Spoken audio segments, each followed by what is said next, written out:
Everyone, good morning. কেমন আছো? আমিও ভালো আছি। এখন ঘড়িতে বাজে 8:30। ব্লগটা স্টার্ট করলাম 8:30 থেকে। শাক পাতা জিনিসগুলো না আমার বেশ ভালো লাগে। আজকে অনেক দিন বাদে ঘ্যাটকোল পাতা বাটা খাওয়া হবে। আমাদের বাড়িতে যেভাবে রান্না হয়, শুকনো লঙ্কা, কাঁচা লঙ্কা আর রসুনগুলোকে ভালো করে ভেজে নেওয়া হয়, আর শাকটাকেও ভালো করে ভেজে নেওয়া হয়। শাকটা না কেমন বুড়ো ধরনের হয়ে গেছিলো, মামা এনে দিয়েছিল, তো কেমন শক্ত শক্ত হয়ে গেছিলো, তার জন্য একটু সামান্য ভালো করে ঢেকে ঢুকে ভাজতে হয়েছিল। না হয় পাটায় বাটার সময় না তেমন একটা বাটা হবে না, আর কেমন মানে গোটা গোটা থেকে যাবে। অনেকেরা তো এতে সর্ষে ফোড়নও দেয় বা সর্ষে বাটা দিয়ে বাটে, কিন্তু সর্ষেটা আমাদের বাড়িতে অনেক কম খাওয়া হয়, কেন কি গ্যাসের সমস্যা আছে সবার, তার জন্য সবার না মায়ের বেশি, তার জন্য আমরা সর্ষেটা অনেক কম খাই, না খেতে পারলে একদমই খাই না। আর এদিকে কলমি শাক বসিয়েছিলাম, আর এদিকে বৌদি শিলনোড়ায় মানে বাটাটা বাড়ছিল। আমাদের বাড়িতে না বেশিরভাগই পাতা মানে শাক পাতাগুলো না যেগুলো বাটাবুটি হয় সেইগুলো সবসময় শিলনোড়াতেই বাটা হয়। মিক্সিতেও মশলা টশলা মাংস টাংস করা হলো, মাছের ঝোলের সময় যখন মশলা সেই সময় হয়, না হয় কচু বাটাটা, যা সমস্ত কিছু শিলনোড়ার স্বাদটাই আলাদা হয়, কেন কি শিলনোড়ার স্বাদ মিক্সি কোনোদিনও নিতে পারে না। তার জন্য সবসময় শিলনোড়ার মধ্যেই আমরা সমস্ত কিছু বাটি, শুধু পেঁয়াজ রসুন আদা একমাত্র মিক্সিতে, না হয় সমস্ত কিছু মানে কচু বাটা বলো, এই ঘ্যাটকোল, থানকুনি, এইগুলো সমস্ত কিছু আমরা শিলনোড়াতেই বেটে খাই।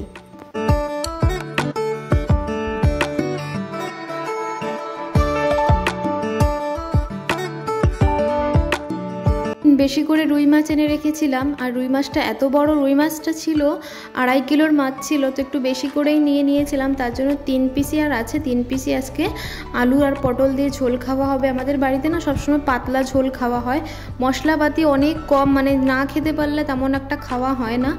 মাংস তো মশলা দিয়েই হবে, আর মাছের ঝোল টোল না অনেক কম, 9 মাসে 6 মাসে একদিন মশলা দিয়ে করা হয়, না হয় কলা দিয়ে ঝোল, পটল দিয়ে, লাউ দিয়ে, এইসব দিয়েই ঝোল হয়, কচু দিয়ে, বেশ ভালো লাগে। শরীরের পক্ষে তো ভীষণ ভালো। সবসময় যে মশলাপাতি খাওয়াই ভালো সেটা ভুল, যতটা আমরা মশলাকে অ্যাভয়েড করব ততটা আমাদের পেট ভালো থাকবে। এদিকে আমি এদিকে কচু কাটছিলাম।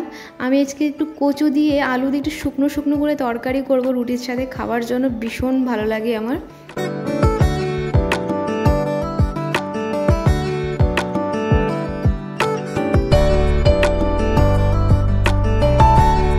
কচুতেও অল্পই মশলা দেবো, বেশি মশলা দেবো না। এই যে একটা টমেটো দিয়েছিলাম, আর একটা মতো পেঁয়াজ ছিল, আর জিরে ছিল, আর 2-3টে মতো শুকনো লঙ্কা ছিল, ব্যাস ওই অতটুকুই মশলা, বেশি মশলা না।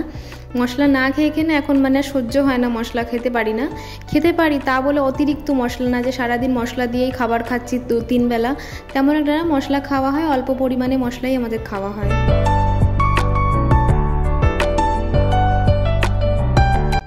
গাটি কচুর তরকারিটা আমি আমার পদ্ধতিতে রান্না করছিলাম। একটু কাসুরি মেথিটাকে একটু ভেজে নেব, ভেজে নিয়ে নামিয়ে নেব। এতে জানি না কাসুরি মেথি দেওয়া হয় কি না, তার জন্য ভাবলাম প্রথম আমি দিয়ে দেখি কেমন একটা লাগে খেতে।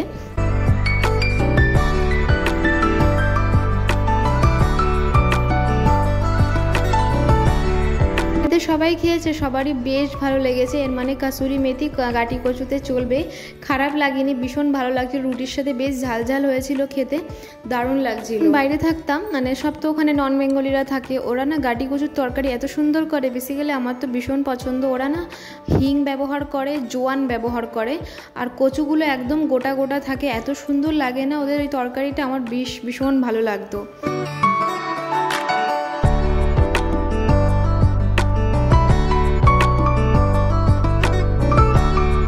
দুপুরবেলা ভিডিও করা হয়নি। প্রথম কথা, আমি একটু কাজের মধ্যে খুবই ব্যস্ত ছিলাম, তার জন্য দুপুরবেলা একদম ভিডিও করতে পারিনি। আর এটা বিকালবেলায় মানে সন্ধ্যাবেলার দিকে একটু যাচ্ছিলাম ক্যাফেতে, দরকার ছিল। আর এখানে না 2টো পোস্টারের লাইটটা মানে ভেঙে গেছে, না ভেঙে দিয়েছে, যাই হোক, পুরো রাস্তাটা এত অন্ধকার মনে হচ্ছে না ভুতুরের রাস্তা। আর আমি না ফ্ল্যাশ জ্বালিয়ে যাচ্ছে, সে সময় মানে বৃষ্টিও হয়েছে একটু আগে, আর পুরো রাস্তায় জল কাদাতে ভর্তি।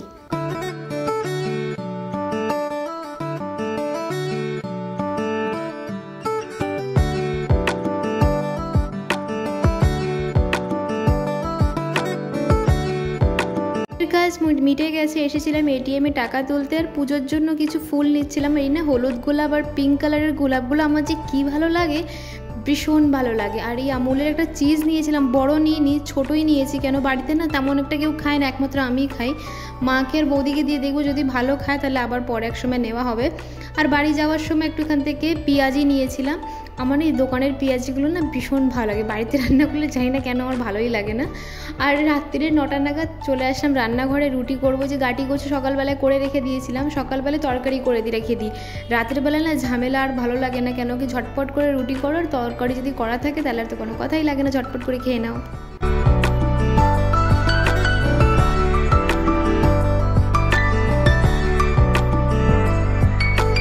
তো 4-5 বছর আগে যখন রুটি করতাম, আমার রুটিগুলো না মোটেই ফুলতে চাইতো না। আমি ভাবতাম কেন আমার রুটিগুলো ফোলে না। এদিকে আমার মা রুটি করতো, বেশ বলের মতো ফুলে ফুলে ঢোল হয়ে যেত, কিন্তু আমার রুটিগুলো ফুলতো না। এই করতে করতে করতে করতে পুরা জ্বালা করতে করতে করতে এখন আমার রুটিগুলো বেশ ভীষণ ভালো হয়, নিজের মুখে নিজের প্রশংসা করা হয়ে যাচ্ছে। সত্যি আমার রুটিগুলো এখন ভীষণ ভালো হয়, একটা রুটিও মিস যায় না, সমস্ত রুটি আমার ফলে।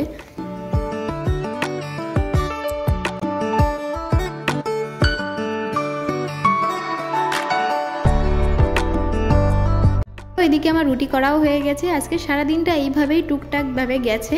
তো ভিডিওতে দেখানোর মতো কিছুই নেই, নতুন একটি ভিডিও নিয়ে তোমাদের সামনে আবার আসবো। তোমরা সবাই ভালো থেকো, সুস্থ থেকো, তাহলে পরে দেখা হবে। টাটা।